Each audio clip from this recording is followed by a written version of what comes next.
বলেছি, আবারও বলছি, এটা একটা কম্পিটিশন এবং এই কম্পিটিশনে যেতে হলে 4টা জিনিসের উপর মার্কিং হয়। একটা হচ্ছে ক্লোজ ডোর ইন্টারভিউ, একটা ইভিনিং গাউন, একটা ন্যাশনাল কস্টিউম আর একটা সুইমস্যুট ওয়্যার। তো এই 4টার উপরে যেহেতু মার্কিং হয়, এই 4টা জিনিস যদি আপনি ঠিক করে রিপ্রেজেন্ট না করতে পারেন তাহলে আপনি আপনার মার্কিং কাটা যাবে এবং আপনি টপ 30 এবং টপ 1, টপ 5, টপ 12 কোনো কিছু হতে পারবেন না। তো আমি যে টপ 30 হয়েছি এটাও আমি হতে পারতাম না যদি আমি সুইমস্যুট কম্পিটিশনে না যেতাম।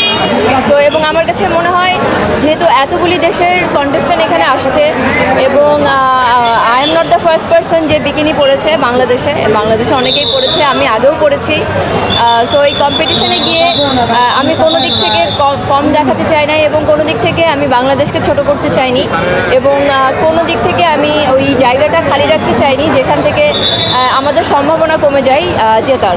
সো সেই জন্য আমার যেটা করার প্রয়োজন হয়েছে ওই কম্পিটিশনে গিয়ে আমি সম্পূর্ণটা করেছি।